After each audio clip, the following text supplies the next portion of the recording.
What's up, everybody? Welcome back to the Chasing Cashflow podcast. You are watching episode number 6. Is everybody's investing to get out of something instead of investing to enhance something. And so you're trying to hit that Hail Mary when investing is nothing but base hits. Welcome back to the Chasing Cashflow podcast.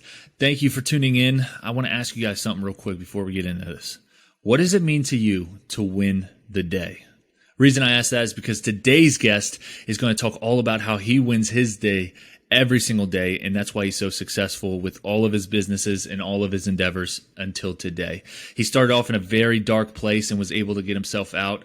It is truly humbling and motivating to hear his story and how far he has came in real estate investing, his business, and just his personal life. So I'm super excited for you guys to tune in and listen to him. I highly advise listening to all the way to the end because we'll get into his real estate Airbnb hosting at the end. But for the bulk of this video, it's going to be about mindset and how he preps himself to have a successful career every single day. So make sure to listen to the end. Super excited to have him on. I know you guys are going to get a ton of information out of him. So with that being said, why don't we just jump right in? What's up, everybody? Welcome back to another episode of the Chasing Cashflow podcast. Today we have a great guest in Austin Linney. How you doing today, Austin? I'm doing good, my man. Thanks for having me on. Yeah, thank you so much for coming on. I kind of want to get straight into it. So, Austin, you're huge into mindset. You're a mentor, you're a coach. I kind of want to get into basically who is Austin Linney and how did you get here today? Yeah, I mean, who he was, my dad was probably one of the better dentists in Houston, Texas. At the time, it's funny, I look back a couple of years ago, I didn't realize that my dad was the first entrepreneur. He borrowed a ton of money from my great-grandfather and kind of went out and created this business. And as I grew up, the business got bigger and bigger and he got more in demand. And then when I was 17, my parents, I was in a lot of trouble at school, just was making straight A's all the way up until like 10th grade without studying because I have a photographic memory. But I just didn't really like school. I didn't see the point in history class and all that shit like that. And, they said, listen, it's either military school or you got to move to Hampshire Fannett, Texas. And I was like, I don't know where that is, but I'll take that over military school. And so both my parents are from Southeast Texas, from the country. And so I found out a lot more about this whole plan my mom concocted later on in life. But apparently she bought this shitty house because you got to understand, I grew up across the street from Robert Ory. So if you don't know who Robert Ory is, yeah. So like Kevin Garnett and Avery Johnson lived in my neighborhood, Shaquille O'Neal. Wow. So like we were wealthy, and we moved into a 600 square foot house on 5 acres in the middle of the country, and it was a shithole. And she was apparently teaching me a lesson. I didn't find this out till like 6 months ago. But about 3 months into that, my parents came to me and said, "We're getting a divorce," and I'm like, excuse me, like y'all don't even fight. What the hell's going on?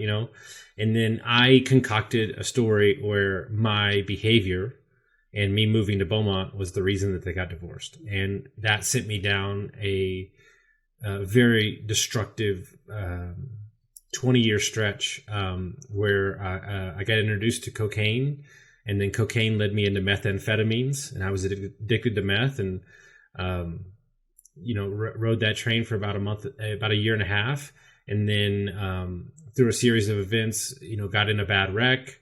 My mom kicked me out of the house. And then I slept in a downstairs closet for 4 months, living off of $40 a month and ham sandwiches and ramen noodles, working construction, because I didn't have anywhere to live. I didn't have a job. I didn't have anything going on. I beat the hard drugs, but then proceeded to be a functioning alcoholic for 16 plus years. So in 5 days, I will have been sober for 3 years. Wow, and, congrats. I lost 75 pounds, and my whole life has changed around in the last 3 years.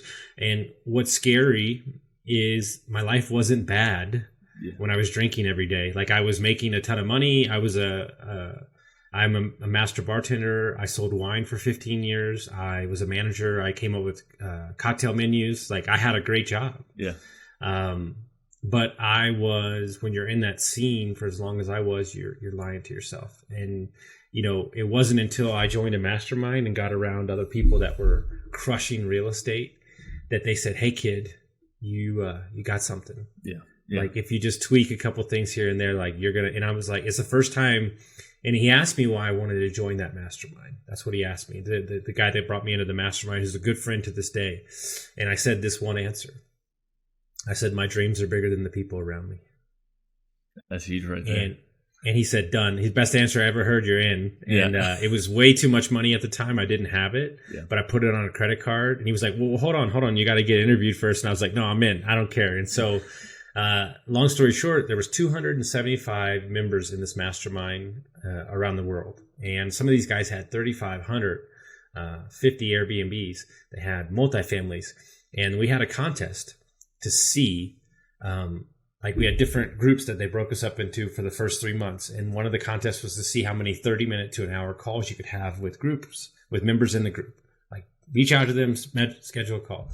So most people in the first month had like 6, 7, 8. I had 97. Jesus. I had 97 conversations with investors in Puerto Rico, people that own hotels, and I was giving them ideas. Yeah. I was connecting them to people, and I hadn't even been in the real estate game. I only had 3 Airbnbs at that time. Wow. And they were like, "Dude, I don't know who you are. I don't know what's going on, but you should explore this." And the problem with the connector, right, is that to monetize that is very hard. Yeah. And I asked one of the most successful business people I've ever had on my podcast. This dude they basically call him the Rainmaker. This guy does nothing but monster deals. Like he does deals with my mentors. Like this is how big this guy is. Like he's the man. And I said, "Look, man, I have been trying to monetize this networking thing for like 25 years. I have the best network on the planet." And I was like, "How do I do it?" And he sent me an email and he said, "You don't." And I was like, "Well, fuck, that's not what I wanted to hear." And he goes, "No, what you do is you just keep doing it."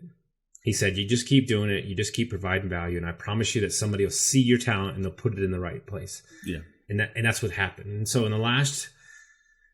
and we'll get into all that, but in the last 2 years, I got divorced and laid off in the same week during COVID. Wow. Like last March of 2020. I started a podcast the next week. It just so happened. And launched my coaching business, and since have created 2 podcasts, now have 5 businesses and a fund, and my coaching business is out of control. And so that's all happened in the last year and a half. Wow. And I mean, you could say that you getting laid off and all those that happened to you was kind of a blessing in disguise. We talk about on this podcast a lot with the people that have been on about network and how that's huge, and how you said you were able to get 97 people in a month. Would you say that just because you introduce yourself, talk to those people, you were able to introduce them to other people, which made you valuable, and you were like pretty much go into how to create value and how you did that when you knew nothing and you just got started into real estate? Well, I think that the important thing is what I call it social capital. Okay. So social capital there's no better leverage that exists on the planet. Okay. And for about 3 different reasons. One of the reasons being you just become a valuable asset, right? So what you have to also understand, just to frame it in the context that people understand, I'm in those 5 businesses for $0. Okay. Why am I in that business? Because my networking, my sales ability, my connectivity, my relationships are worth their weight in gold. I don't need to put any money into this business. So when people tell me that they can't invest in real estate or they can't start something because they don't have any money, I call bullshit. Yeah. Because you haven't provided enough value in the market. The second thing is, but by providing value in the market, you're building up your tank of karma, and you're understanding that the amount of people I help. Now, this is a tricky dance, because I want to help so much, but I also have to be protective of my time. And this is the hardest thing in the world. But I'll just give you perfect examples. I've had 18-year-old kids reach out to me, and they'll DM me and they're like, heard a podcast, and I'll call them right then. And they're like, holy shit, you're calling me? And I'm like, because this is what I think about. I met my mentor through DMs. I met 90% of my mentors through Instagram or Facebook. And they responded to me. Now, it might have not been right away, but I got them eventually. So I think to myself all the time, what would I want somebody to do? What would I want? I would want somebody to respond and add a little value. Okay, then I do the same thing. And understand that it really is your network. Like, and this is hard for me to wrap my mind around, because like, if you need the best book editor in the country, like, got her, done. If you need the best ghostwriter in the country, got it, done. If you need a lawyer, like, my joke is like, if you need a goat farmer in Portugal, I got you. Like, because I know somebody that knows somebody, and it's not the quickest way to wealth, but it's the quickest way to acceptance in the community of entrepreneurship and real estate. Because what people don't want is, people don't want somebody that's going to suck up all the energy in the room. They don't want somebody that's going to take away all the thing. Is when I leave the room, I want you to say, man, that guy didn't have to do that, but he did it, right? And that over time. And here's the thing. Don't think I don't know about all the chits I have out in the world. But I'm okay to have those chits out, and I never have to ask for it. Like, perfect example. There's a guy who is probably one of the better business people in the world I've met. Like, he exited his company for $4.3 billion. He's a category monster when it comes to marketing. He's got the #1 podcast in the country, 2 #1 podcasts. He's the man. He is crazy as fuck. He drinks whiskey all the time. He's awesome, right?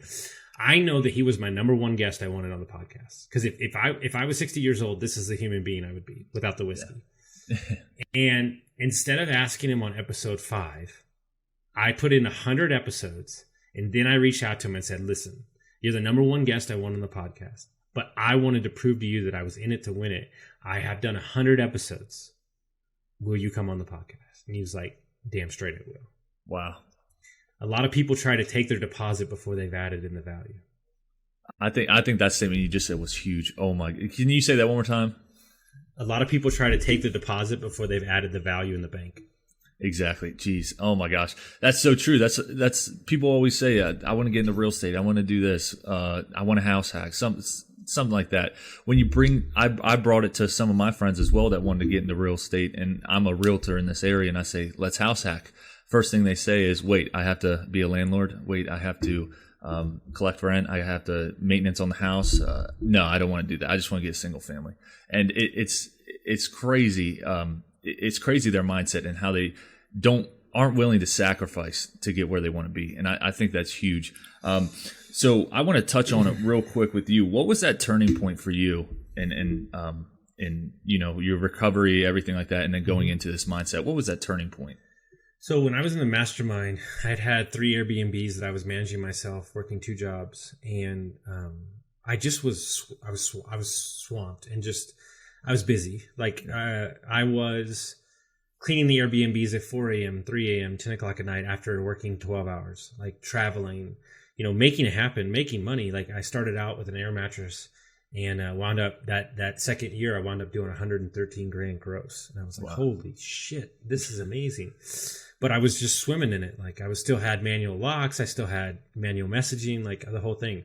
When I joined this group, I met these 2 guys. One was 13 months sober. One was 9 months sober. They were very highly successful in their careers. One was a salesman. One worked for a company. It was the first time I met, and this sounds so ridiculous to say, but it's the first time I met 2 guys my age that were successful in their careers and didn't drink. Wow. And they said, listen, we want to get into Airbnb. You have the experience. We have the other stuff. Let's form a company. So we formed a company. And about a month in, I was like, you know what? I've been thinking about putting down the drink. And they were like, listen, if you ever think about putting down the drink, just give it a shot. Just give it a shot. And so I made it like 28 days. And I drank again. I was so mad at myself. I drank. I was like, what the fuck? That didn't even taste good. Like, what are you doing? And so I waited like 30 days. And then it was like January 9th. And I was like, listen, I'm going to go for 60. I know you got 60 in you. Let's do it. And so I made it 60 days. And I was like, fuck, I feel great. Like I feel amazing. Like, what if I went to 6 months? How great would I feel? And then on May 5th, I was working in the restaurant business, and we had like 7 Airbnbs in the company. And I was like, fuck it, I'm quitting my job. I was like, I got some money in the bank. I'm like, I did it without even asking them. They're like, no. Like, what did you do? But they wound up paying me a little bit, but like, I didn't care. I just was like ready to burn the boats. And we wound up scaling up to 27 Airbnbs in 7 states in 5 months. So we were fucking crushing. Yeah. But we didn't make any money. And there's a lot of mistakes that I learned the hard way in business the first time. And I wound up getting to the end of July, and me and one of the business owners were not seeing eye to eye. He is not the easiest guy to deal with at taking a step back from it, and we just didn't jive. And he gave me this long list of things that I needed to fix in the next 30 days. Like, we went to this long meeting where you need to do this and you need to do that and you need to do this. And I got to the end of the meeting and I said, you need to go fuck yourself, because I'm not doing any of those things and I'm out. So I literally lit $26,000 on fire. Like, I lit it on fire. Like, I signed the contract, walked away. And that next day, I was a different human. I even spoke to him, and he goes, I don't know who you are, but I have not spoke to this human in the last 3 months, because the weight of the lies I was telling myself was driving me insane, because I wasn't in alignment anymore with who I was, what I agreed upon, and my role. I didn't want to be in it anymore. Yeah. And so I got out, and it just so happened that this idiot had planned a 12-day trip to Costa Rica, like 2 days before I walked out. So it's only an imbecile goes on a trip when he doesn't have a job. Wow. He just lost 26,000 grand. But I'm like, you know what? I'm going anyway. My coach lives down there. I'm going with my ex-wife. So we go down, and it's the first time I ever traveled on vacation and didn't drink. And so that for me was my Everest. So that was like 7 months in, and I was like, holy shit, like, I can do this. I can really do this. And so what happened the day before I left is I got a phone call from an old friend I hadn't talked to in a long time. And he said, hey, I don't know where you are. I don't know where you are business-wise. I don't know who you're working for, but I got a job for you in private equity, and I want to hire you. And I said, dude, I'm leaving for Costa Rica tomorrow. He goes, I don't care. You can start when you get back. So boom, went down there knowing I had a job with a salary, and I was like, thank goodness. And didn't really love that job, but it was a safe place to learn how money worked, and I learned kind of the business of hard money. Yeah. And really tried to get out of the Airbnb game, like, a lot. Like, I still have PTSD. I just got over it like a couple weeks ago. Yeah. Because we weren't doing it properly. Like, we were getting 85 to 150 messages a day at its peak. I was getting those nonstop. Wow. And so now that I've rebuilt my company for myself and my business partner, we've rebuilt it in an entirely new way, less hands off for me and stuff. But one of the things I want to really emphasis on is this first 2 days after I quit that company and lost that money, I beat myself up, man. I mean, I was like, dude, your one opportunity, you fucking lost it. You'll never get it again. Now you're going to go have to make waiting tables. All these things, man. I was a nightmare to deal with. And I called a friend who's helped me out many times in my life. And he said, hey, do you have a master's degree? No. Did you go to business school? No. Did you graduate college? No. Okay. Well, you just went to the best school in the world. It's called the School of Life. Yeah. Chalk it up to a college degree and move on with your day. And in that moment, I said, okay. And then I wound up going on. And, we've seen a lot of success in the last 6 months, but understand that I made a promise to myself. And you asked the turning point. I realized that my frustration with my life was I had broken many, many, many, many promises to myself. That's it. Not anybody else, myself. And so I made a conscious effort when I got sober that I would never break a promise to myself ever again. And so when you see me highly aggressive about a commitment that I made or a workout, it's because I made that promise to myself that I'll never change. And because I've kept those promises to myself, and consistency is my superpower, I win every day. And the biggest issue I see in my 100+ people that I've coached is they're searching for consistency. Yeah. And the reason they don't have it is because their goals are ridiculous, or their goals are for somebody else, so they're not in alignment with their goals. And the second reason is they're trying to stack on too much shit and make it too complicated. Exactly. I think actionable steps every day, winning the day, right? That's what I do, man. That's my exactly. Yeah. Exactly. Every day, if you make a promise to yourself, just like you said, and just win the day, I feel like you're going to be so much further. And it sounds like you needed to go through, the Airbnb experience to figure out how not to run your business in order to run your successful one now. And it kind of sounds like a lot of it a lot of it kind of turned down to who you surrounded yourself with. Would you say that's correct? Yeah, and also this has happened in the last like 3 weeks, so this is very fresh for me. But also understanding that I'm the game. Okay? And I really want to emphasize this point. Look, guys, mentors are great, and I have learned more than anything. And if you want to listen to me, fucking awesome. I'm cool about it. But let me tell you something. Everybody that's listening has every gift inside of them. And I didn't trust myself enough to be the guy. And now I just don't give a shit anymore.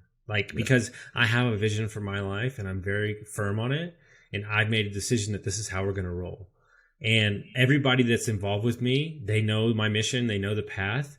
And, everybody that's involved with me, that's in my companies or works for me, you know what they never asked once? What I'm getting paid. There you go.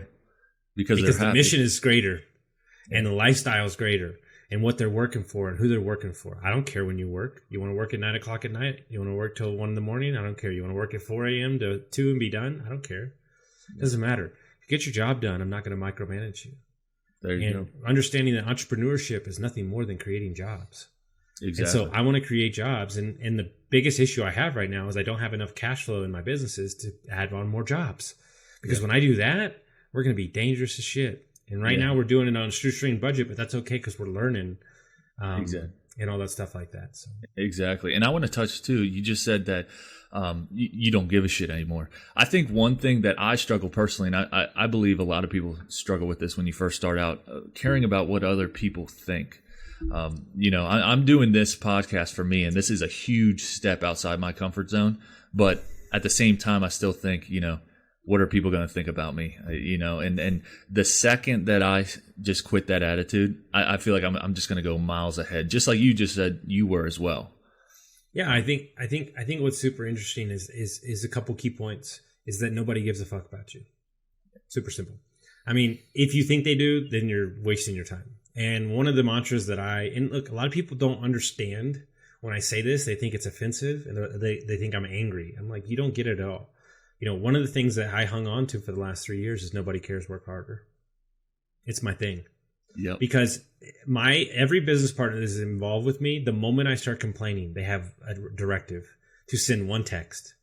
Nobody cares, work harder. And I shut up immediately. Yep. Because what really did it for me was I had lost like 45 pounds and I went to a wedding. And I was feeling hot to trot, man. I was feeling good. And I went to Denver and not one single family member mentioned that I had lost weight. And I was freaking out. I was like literally had a meltdown. And I called my coach and we had like emergency session. He's like, hey, I'm going to let you in on a secret. Everybody's dealing with their own shit. And so that was kind of my moment to say like, okay, cool. Then I'm just going to go do me. Because the thing is a very good friend of mine, I had him on the podcast a while back. He said there's 3 stages of you reaching your goals or chasing something new. They discredit you. They pay attention, and then they ask for advice. Like, the hardest thing is you don't understand that when I came out of the restaurant business and I started a podcast and I started coaching, I could tell you that I got a million DMs. I don't know who the fuck you think you are. You're a piece of shit. You're a drunk. We know who you are. Wow. And I said, you know what? They're jealous. And I'm not going to attach myself to them. And you know what's funny? Just now in the last 2 months, 3 of those people have reached out to me and asked me for advice. Yeah, exactly. And they say that, once you become successful, that's when they all start being on your team. And that's proof exactly what you just said. So why don't we go ahead? I know you touched on it. Why don't you go on an overview of just where you're at right now, and your businesses and just kind of like that. So, so we've got, I've got some stuff that's highly frustrating, that I'm dealing with this morning that I'm probably going to get rid of, understanding that you have to look at every aspect as an opportunity for growth and learning, and you're never going to know. Like my favorite thing I say now is like the questions that you seek are all related to your action. Like you'll find the questions to the action. So right now we've got my coaching business, which is my main gig. We've got the 2 podcasts, and then we've got a management company that manages Airbnbs. What we've had dormant for about 6 months. 7 months because my business partner is a captain in the Army, and he just had a second baby. And he said, "Hey man, do you mind if we shut this down? I want to be a present father." And I said, "Of course, this is, we're on a legacy play." So I put one of my coaching clients as the CEO of that company, and we're about to kick that back up again. Okay. And then we started in about 30 days. We'll have the paperwork done for a fund. So a fund is going to buy short-term rentals. My company is going to manage it.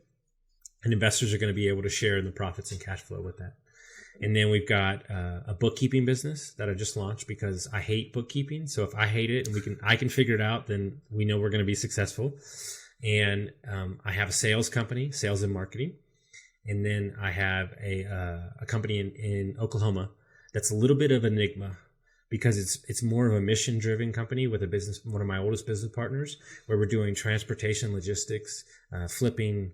We're kind of just a problem-solving company. Yeah. We see it as Oklahoma's a wild frontier, and we just want to be a source for solutions. So kind of like a business consultant, networking kind of, which is, we understand that's a legacy play, so it's going to be quite a while. So we got that. I had, multiple single-family residences, and I've sold them off, and realized that didn't really do anything for me. I am a builder of businesses. It's what I love. And I think one of the greatest things I ever learned is this book I read. He said, the reason that you're not successful is that you believe that you're special. And at the end of the day, everybody's looking for the flash and I'm going the exact opposite direction. I'm being very quiet. Nobody has any idea what I'm doing. And I want all the boring stuff. Yeah. We're going to be selling health insurance because one of my clients, I coach their entire company. They're selling amazing health insurance with a mission. And that's never going to go away. The bookkeeping's never going to go away. Short-term rentals are never going to go away. And so I'm going into the sectors where we're never going to lose business because it's the hot trend. This is just something that's been around forever. Yeah. Now, that being said, I think that all the businesses serve each other. And I think that's what I'm building, is a vertically integrated conglomerate of if you saw my mind map, people would go, there's no way you can build that. And I'm like, yeah, you don't even understand what I have in my mind. And it's it's a 20-year plan. Yeah. Is by that, do you mean that your businesses are kind of like a bridge that all connect? As far as Exactly. Yeah. Marcus Lemonis, who owns Camping World, who's a billionaire, and a bunch of other companies, he always talks about this. He buys businesses, he buys the wholesale car business, and then he buys the dealership. Yeah. He buys 6 clothing brands and he puts them under one roof. I am trying to say okay, so you have my coaching business, which works with the top CEOs, top entrepreneurs. And then I say, oh man, your product is great. How about my sales company sells your product? So that's how I do it. Yeah. Exactly. And they say that, I believe the quote is, you get paid in direct proportion to the amount of problems you solve. And see, it seems, like all your businesses are solving a problem, and that's going to work out perfectly.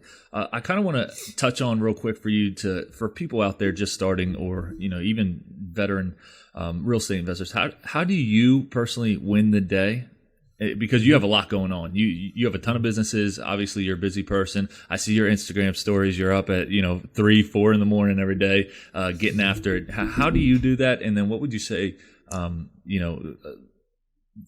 If not knowing their goal, the real estate investors' goals, but how would you tell them to win the day? Well, the first thing I do, we'll hit on real estate first. The first thing you need to understand is that your first couple properties, they're nothing but practice. Exactly. That's it. You don't even know what you know until you get in there, and understand that you might get into 3 duplexes and go, I don't like this. I want to do multifamily. But you need that confidence builder. You need that kind of foray into the environment. So don't take it so damn seriously. It's fucking 2x4s and sheetrock. Just buy the thing, know an execution, have a couple options for it, and move on about your day. And understand, don't one of the things I tell everybody, this is a really big issue right now in the world, is everybody's investing to get out of something instead of investing to enhance something. Yeah, that's huge. And so you're trying to hit that Hail Mary when investing is nothing but base hits. So that's the first thing.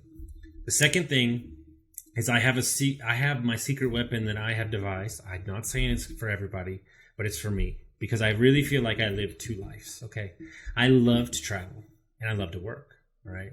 And so what we've done is I met a guy named AAA Adams, who's a big apartment investor and podcast guy, about 2 years ago. And he did a free consultation. He looked at my schedule and he said, this is not, your schedule is so bad. He goes, to stop doing this. He goes, doing a podcast on a Monday, doing a podcast on a Tuesday, doing a podcast on a Friday. He's like, how are you ever going to travel? You're never going to be able to travel. You don't know where you're going to be. You need this Wi-Fi. He said, change it all. All right. So this is how I do it. I'm not saying it's for everybody. This is how I do it. I'm really good at compartmentalizing, like really good. And understand that when I'm working on something, this is what I'm working on. Okay. And so what I do is I coach on Mondays. Okay. So Monday, I'll go from 4 a.m. to 6 o'clock at night and I'll coach all day. But understand this, I'm doing the same thing all day. So my mind doesn't have to switch to analyzing a property. My mind doesn't have to switch to doing a podcast. I'm coaching all day. Well, guess what? Tuesdays, Wednesdays are podcasts. Wednesdays for meetings. So Thursday and Friday, I just did this a month ago. I already did it on Friday, but now I'm doing it on Thursday. Thursday and Friday, I don't have any meetings scheduled ever. And so Thursday is learning, creativity, travel, catching up with business partners, doing a couple offhanded meetings about properties we're looking at. But those days are reserved for that, or I play golf with an investor. I don't do anything. And so you got to understand that in 3 days, I generally get done more what people get done in 2 weeks, because I know myself. And if I have an hour gap in my day, I'll get disjointed and I'll move off and I won't focus on it. So I keep myself super busy, front end loaded.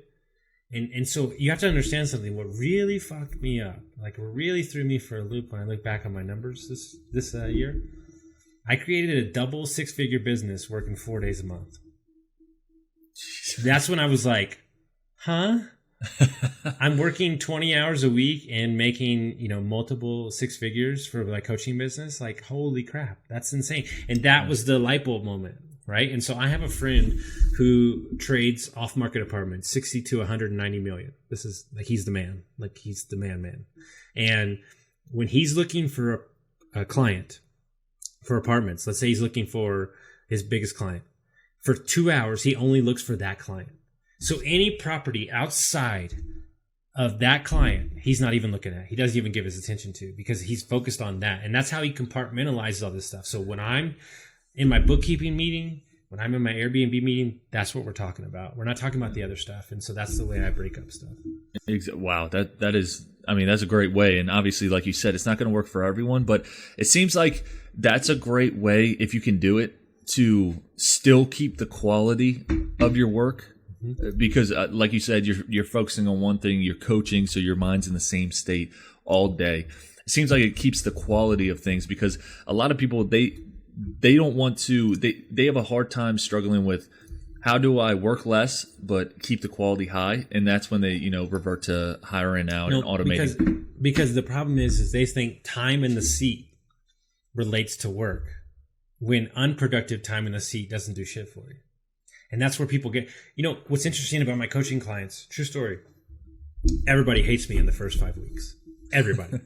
Like, I just had a woman tell me, like, I'm coaching a married couple. She's like, I wanted to punch you in the face, like in the first, because I'm asking them to slow down. Yeah. And they're like, but wait, you're not slowing down. You're busy as fuck. I said, because I already slowed down. Yeah. Like, I'm getting you to slow down to create clarity. And then we can strip away what was wasting our time and not of the highest value. Because what you have to understand is I only operate in level 10s. That's it, baby. Everything on my schedule is a fuck yes. I want to be here with you. I got a coaching call next. I got another one next, because they couldn't coach on Monday. And so, like, I'm cool with that, right? And then I don't have anything the rest of the day, right? But what I'm saying is I would venture to guess that if I were to go look on your schedule, I would say that 40% of that stuff you shouldn't be doing. Like, but look, when you're getting started out, that's harder to do because you don't know what's level 10. But what I'm saying is, as long as it's moving you towards your goal, I'm okay with it. Exactly. Now, the problem is what is taking up your time, right? And here's the rub. And this is, I hope no bosses are listening. But the problem is that you're giving too much of yourself to your W-2 job. You care too much. Like, meaning, like, I'm cool if you're a great employee. But you don't have to be working those extra 2 hours at home. They're not asking you to. You're doing it out of pride, which is great because you're a great person. But you could be doing that time to be building up outside revenue. Exactly. And I love that you touched on that level 10 because so I played basketball in college, and my coach, he'd always, after every practice, make us go up into the office and sign, and he did the level 5. So level 5 was the highest. You always had to put it. And, a lot of times, whether it was myself or teammates, always, like, when we thought we had a good practice, great practice, we put a 5. And he'd come and say, no, you weren't 5. And, and he'd say, change it. And it's because we didn't know the expectation, and we'd never seen a level 5. So what he did is he brought in a graduate. It was like a 2-year graduate. This guy was All-American. He was insane. He came in, whooped our ass, and then he said, he stopped the practice at the end and said, look, that's level 5 right there. And then we're like, okay, it clicked in our mind. We're like, now we can see it. Well, Ed Milet said to all my mentors, who are all millionaires, he said, all of you sitting in this room right now are successful compared to who? Exactly. Not compared to me. Exactly. And so remember that you're level 5. Remember who you're standing around might be level 5, but compared to me, you ain't even close. Exactly. And that's huge. And I mean, you just reminded me of that. So that's definitely something that I'm going to try and implement more in my business just from hearing that. Because if I can, become obviously level 5, I'm going to try to do every day. But even if I can get close to that 4 or 5, even on a bad day of 3, if I can just stay above that, then that eliminates my 1s and 2s. And I'll be way more productive than what I am now. So I think that's a huge proponent of that too. So, yeah, let's go ahead and touch on real quick. Let's go into your real estate specifically. So, you said you have a short-term rental business. What kind of structures do you have play? Do you automate any of the businesses? Because you said you kind of are revamping and relaunching that. And then kind of talk about what was not successful the first time around. Well, what was not successful was spreading ourselves too thin in multiple markets. Everybody told us not to do it. We told them, screw you, we're going to do this. And that was not, because the scalability was not there. We've got a rule in place where if we're going to go into a market, we need 5 properties at least, because it's just scalability. We can create systems that are going to scale over time. I would say the number one issue that everybody runs into that we didn't pay attention to enough was bookkeeping and accounting. Yeah. It's an afterthought, and it will screw you up sideways, especially when you're running at scale with multiple investors. I bought, 3 or 4 single families, sold those. We're now just creating the businesses, which are creating cash, which is going to turn into long-term investments later on. I think one of the things that I have changed, and this is just for my personality, is understand that you don't bet on the horse, you bet on the jockey. Yeah. And so one of my long-term plans is to create a fund of funds, which means that I would become the big bank for multiple syndicators. And so instead of raising money from 30 syndicators, 30 people, they'd just raise money from me. That's it. But I would attract the money, right? And the reason I do that is because I know that the lifestyle I'm trying to create is not one that wants to worry about the plumber. It's not like I already know the best apartment investors in the country. Like, why wouldn't I just give them money? Why am I trying to learn what they learn? I hate spreadsheets. Yeah. And so one of the things is I think that the number one thing that you need to do in the space of self-awareness, knowing what you're good at, leaning into those things, and then creating that space. And, for me, I think what people don't understand about Airbnb is that it'll work almost anywhere, but it doesn't mean that you should be doing it. Okay. And what I mean by that is too many people are buying Airbnbs based off of the numbers of Airbnb. If you do that, you're screwed. I'm sorry, you're done. Yeah. I only buy Airbnb properties based on the fact that if everything were to go to crap and the laws were to be out, could we run the property long term? Does it make sense? That way, I'm not investing on speculation. I think that's the number one issue. Is there's multiple factors to why Airbnb makes sense: tax depreciation, cash flow, equity, all that stuff. But that's not what people are doing. They're saying, "Oh, that guy over there is making $9,000 a month. I'm going to go do that." And then the market shifts, COVID happens, and then you're left holding the bag. Exactly. Do you have an exit plan for those properties? Is that kind of your exit plan, where if that didn't work out, then you're able to, you're able to change that? I think one of the number one strategies that nobody does is they don't burr into an Airbnb. And I think that you go in, you do 20, 30 grand worth of work, you get it up and running, you refi out into that, you hold that. and then you run an Airbnb. And what we've done on 2 properties is we've gone in, we've done the remodel.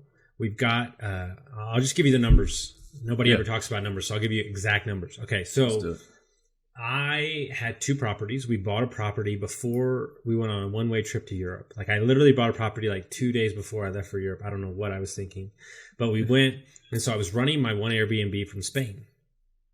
And I was like, this is freaking awesome. Like this is cool as shit. And I got back from Spain, and I had been working on this deal for 10 months. My neighbor, nobody lived there. It was a house across the street. And he called me and he said, hey, I'm ready to sell. And I was like, oh, shit, I don't have any money. This is not going to go good. But we walk in the house, and this is in San Antonio before it like blew up. And it was downtown across the street from my house. I know how much my house went up, so I knew where the pricing was. And we walked the property. They'd owned it for 50 years. It was only 900 square feet, but a great lot. And he said, it's got to have a 5 in front of it. And I'm like, what? And he's like, it's got to have a 5 in front of it. He's like, I'll sell it to you for $52,000. And I was like, holy. And I walked, my ex-wife like hit me in the shoulder, and she's like, get out of here. You're terrible at hiding your emotions. So like I walk out the door, and I called my ex-father-in-law, and I said, hey, you remember that time when I told you that if I made the phone call that you would just figure it out and wire me the money? This is the time. And so I said, let me do this. He goes, listen, here's the deal. I am not, if I sniff a real estate agent, I'm not selling to you. I don't want to deal with them. I was like, oh, fuck. Okay. So I printed out a contract. I called my buddy who was an agent. I said, I'll give you a bottle of whiskey if you walk me through this damn thing, because I don't know what I'm doing. So I got the earnest money. We got an inspection. My mother-in-law at the time got a loan on it. So we got a loan on it for $52,000.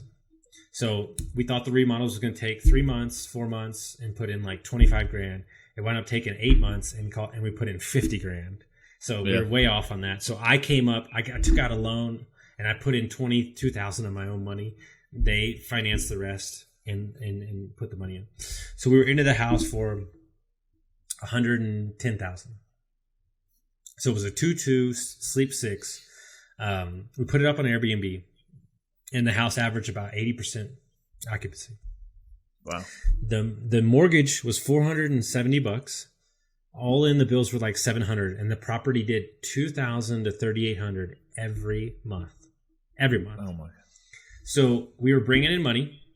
Yep. Right before COVID. I don't know why. I just said we need to sell this property, and it just so happened that I was getting divorced like 3 weeks later, so it was actually perfect timing to like get out. And COVID happened. Yeah. It was a whole thing. So we put it on the market. Because my house had gone up $200,000 in 2.5 years. So I was like, I know this house is worth money. It's on a buildable lot, the whole nine. Yeah. So I said, I want to sell this house. So we were at Christmas. And they're like, okay, handle everything. We'll sell it.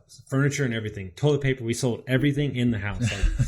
So we wound up putting it on for higher than we thought. But I knew we were going to get the price. And we wound up getting 3 offers in the same day. And we wound up breaking the price per square foot in the neighborhood. So we sold it for $188,000. We had 110 in. We had paid off some of it. It was due in 26 to 30,000 a year. So I walked away. I put in 20, and I walked away with 55,000. So on a 2-year return.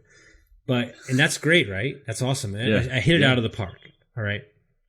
But what it taught me is the start and finish of a remodel. By the way, I did most of the remodel myself with my father-in-law. Running the Airbnb, buying the furniture, executing for 2 years on it, and then selling it. The execution from start to finish to do that confidence that I have to do that is 30 times larger than $55,000. Yeah, and we were talking about this too, because you and I have been talking for a little bit here. That's one of my biggest hurdles right now, is that, the fear of getting into it, just because I haven't done a BRRRR yet. I've done a house hack and I had a duplex, but I haven't done a BRRRR yet, let alone an out-of-state BRRRR. The reason that it's such a fear for you is that your horizon on the timeline for the property is not proper. Okay, and what I mean by that is, if you hold on to real estate long enough, I guarantee you're going to be all right. So the fact that you think you need money in 2 years is probably the bigger issue that most investors have. Yeah, exactly. But I mean, people like you that have done it, it would be a huge, help for people like myself getting into it. So why don't we go into real quick, What would you say to, like, let's say a new investor that wants to do a BRRRR out of state? What team do you have to set up in place for an out of state BRRRR? And you know, going in, let's say going into an Airbnb. Yeah, this is a perfect question. So you need 3 people, and you got to understand that each people had their different perspective of the quality of the property. Okay, this is the number one thing I learned. You need a property manager, you need an agent, and you need a contractor. And understand that all 3 of those people have a different view on what makes sense. Okay? Yeah, exactly. Contractor wants to get out quick as possible, and his quality is maybe going to be lacking. Property manager needs the highest quality because she's putting renters in there. The agent knows the market view. So understand that you need all 3 of those people because you need 3 different opinions. I have a friend who has 60 units. He lives in California. He has 60 units in Nebraska. He's never been to one of his properties. Wow. Yeah. So it's totally doable. Those are the 3 people you need. Exactly. And they say that once I follow a bunch of people, and they say literally once you do your first out of state deal where you do not go to the property, you will do that for the rest of your properties. I have managed 20 Airbnbs so I saw 7 of them. 20 Airbnbs that never stepped foot into ever. Wow. And understand that this is a true story. I have a friend who has a $7 million trucking company. Okay. He was in prison. It's a crazy story. He's in real estate too. He physically moved his family from California to Dallas to get away from his company because he can't pull himself out of the day-to-day. So he moved across the country to teach himself to build his business, because I'm telling you right now, you said it perfectly. The moment that you understand that you get over the hurdle of never having to be there is the moment that you truly become an investor. Your need to be there is actually holding you back from scaling. Exactly. So you manage those Airbnbs and you're revamping it. You're going to manage these out of state, correct? 100%. Yeah. Okay. So for someone looking to get into that space of managing, just the managing portion of that, why don't you talk about just like the key things? Cleaners. Doesn't matter. Your cleaner is everything. My cleaners on witness protection program, they are Sherpas. I carry them on a crown chair through the streets. Okay. Because they're everything. We even had our cleaners, shopping for us. What we structured is she was such a good cleaner that we gave her 7 properties and then got her to hire her friends, and then she oversaw the cleanings and she got them to clean, right? But here's the number one thing that people don't understand about Airbnb. If the infrastructure and the place that you are buying it is not ready, which I mean shopping, cleaners, maintenance guys, if they're not readily available, you can't do Airbnb. Because having to find those people is going to be harder. That's why in properties in areas like Florida and the Smoky Mountains, it's done. There's a million companies. That's why it's so easy for me to pull the trigger. And yeah, you might have to run through a couple companies to find the right one. But also we're in a day and age where this type of investing is becoming more and more clear. When I was doing it, this was still very new. And now the technology, the systems, the companies specializing in just those things are highly updated. So you want to have a great cleaner. You need to have what they're going to call, if you get enough properties, you're going to have a rover who goes and checks the properties. And what we always do on the properties that's super important is you got to act before the problem even occurs, right? And so if you hear the question 2 or 3 times from the guest, you need to fix it. The second thing is we change the batteries out every month so we don't have a dead battery. We preemptive change the batteries out. In the lock? In the locks, and the lights, and the remotes, all those things. I'd rather spend the $7, the $8, instead of it being 12 o'clock at night and not working for the guest. Exactly. Okay, well that's huge, and I also want to touch, because also you can have an Airbnb. Tell me if I'm wrong, because I don't have one, but short-term rental, you can fail based off of reviews, correct? 100%. So that's why here's the rule with reviews. Your first 15 are everything. Once you get to 30, you're good. So on my personal property, I don't do it anymore, but I had 297. And so it didn't matter. People just booked. And so you have to understand is that your first couple of reviews are gold. And once you get past a certain point, it just runs out. But yes. Is that because it like averages out? So you have a lot of 5, or is it just because they see the number of reviews and then they're like, okay, I feel comfortable because 30 people exactly. That's why. Okay. Well, cool. Well, let's transition into moving forward. What is your goal? My goal is I have a horizon of 11 years. I'm going to work extremely hard for 11 years, create everything I want to create. And then from 50 on, I really want to create a space where I give away a lot of my time. One of the things I want to do is create a fund down the road where we invest in high school, middle school businesses, teach them entrepreneurship, help them out with their businesses. So, for me, I just want to create jobs. I want to create impact, and I want to just have a good time doing it. Yeah, and I think what you just said was huge, because in the school system, they don't teach you a lot about finance, personal finance. They don't teach you about real estate investing in general. If it wasn't for a buddy of mine on the basketball team that handed me Rich Dad Poor Dad, I don't think I would have ever, gotten to real estate. And I think that's something that definitely lacks in the school, and I think it's hugely important. Something to kind of piggyback on that. Let's say there's a listener out here that could provide value. What would be valuable for you right now in your businesses? Well, the only thing I need from anybody is to go out and be the best version of themselves. Because if you're doing that, it's going to radiate in every part of your life. It's going to create wins. Your wife's going to be happier. Your spouse is going to be happier. Your girlfriend's going to be happier. Your kids are going to be happier.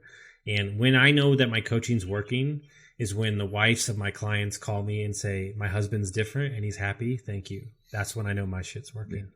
Yeah. And understand that you might be directly impacting the person in front of you, but because they're better, it's going to create better relationships in all parts of their life. That's perfect right there. And I appreciate you being on here today. We're going to work on getting you out, but thank you so much. I think people are going to find a ton of value from you, and just mindset, because I haven't had a guest yet talk about it, and you're so locked in and focused right now that I think a lot of people are going to find value. The first thing is, where can people find more about you? You go to austinlinney.com, Linney. You go to Instagram, Austin Linney, shoot me a DM, I'll respond. But yeah, that has all my stuff. Okay, and you said you had 2 podcasts. Yeah, so we got the Construct Your Life podcast, how to build a lifestyle, not a bank account. And then we've got the Brain Dump podcast with my buddy Anthony Vicino, which we study the psychology of success. Great. Okay. And for everyone listening, you'll find those in the show notes. And then lastly, what would just be your word of advice for someone starting, maybe not even getting into real estate, but just in general? What would be your word of advice just getting into a rhythm of, productivity? Yeah. Stop playing small. Simple as that. Stop playing small. Because at the end of the day, you have everything that you need right now to create anything that you want. And the moment that you realize that you have the ability to change the world in your own personal world, stop playing small. Make your goals bigger. Make your dreams bigger. Go out and achieve them. Perfect. I think you said it perfectly. Well, great. Awesome. Well, thank you so much for being on the podcast. I appreciate your time, and I'm super excited to see where you go from here. All right, my man. I appreciate it. Thank you so much.